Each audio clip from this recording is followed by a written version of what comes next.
Well, Burgundy's changed from the time we got here. We've been here for 40 years. From the time we got here, it used to be that the winemakers were farmers. Farmers had their doors shut. Nobody shared anything, and so the wine everything was just the same. And but then all of a sudden, and I think this had a lot to do with wine. A younger generation that actually went someplace else. Burgundy winemakers went to New Zealand. We started to see a lot of Australian winemakers here. All the stuff that was coming out of California, UC Davis, and all that sort of thing. The world opened up. The esprit opened up. People started. The winemakers started to want to share. They didn't just shut the door and not taste anybody else's wine. They wanted to drink everybody else's wine. So when we arrived, the only guy on the block who was doing biodynamics was Jean-Claude Rateau, and everybody thought he was a nutcase, because it was well, you probably, if you know anything about biodynamics and that kind of stuff, it's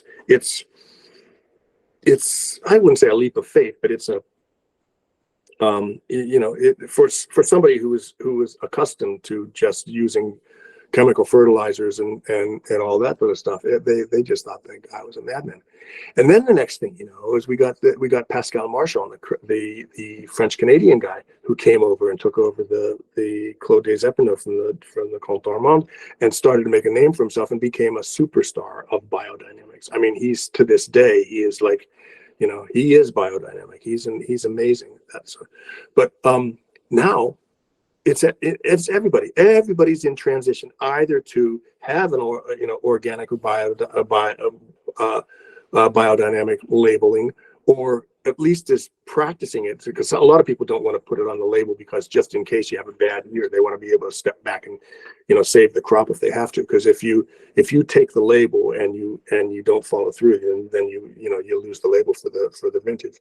But that's probably the biggest change, and it's a huge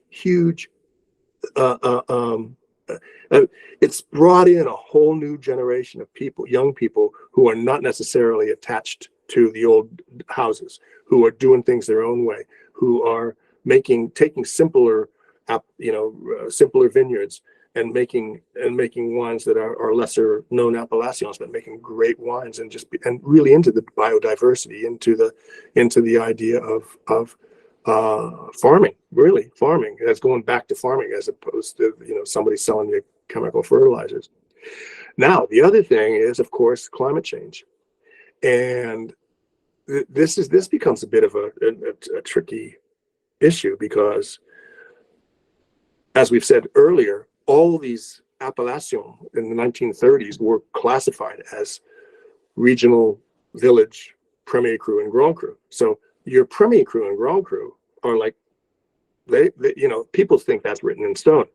However, if people are saying now quality is climbing the hill because of climate change, as you go higher up the hill and the weather's cooler, you're getting zones of production which are more propitious to the idea of Pinot Noir and Chardonnay coming to maturity slowly, like we were talking about at the beginning.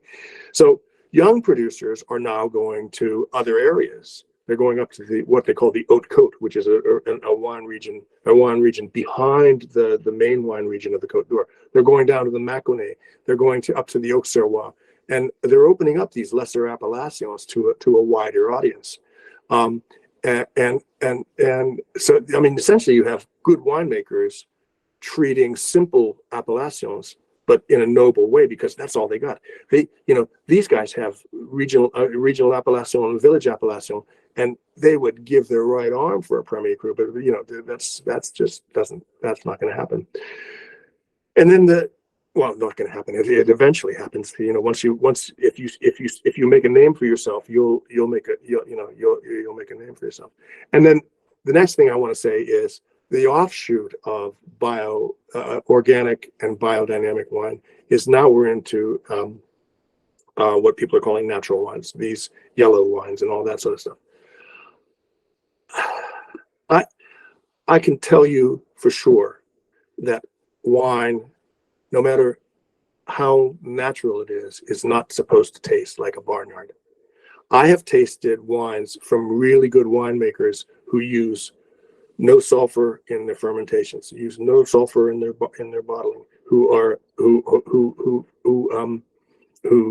macerate their white wines on the skin, and these are people who are good winemakers, and they make wine you wouldn't know that they were calling themselves natural winemakers. I mean, we just planted a vineyard here at the Domaine de Crome, and people who are taking care of it are natural winemakers. It's a domain called Domaine Ami, and you taste their wines, and there's not a hint of that barnyard. They're just good winemakers. I mean, it was the same sort of thing, but back in the day with biodynamic, everyone said biodynamic wines. It's rubbish and that kind of stuff. But it's who makes the wine. That's the bottom line. Is you can't just follow a trend. You have to have some technique and professionalism too. Hello, I'm Dennis Sherman from BurgundyWine.com. We're based in Burgundy and have been for over 35 years. We specialize in small production, hidden gem winemakers, and we deliver their wines directly to your door at prices that will convince you when we say Great Burgundy does not have to be expensive. If you can't come to Burgundy, we'll bring Burgundy to you. So join us at BurgundyWine.com, where shipping is always included on case quantities.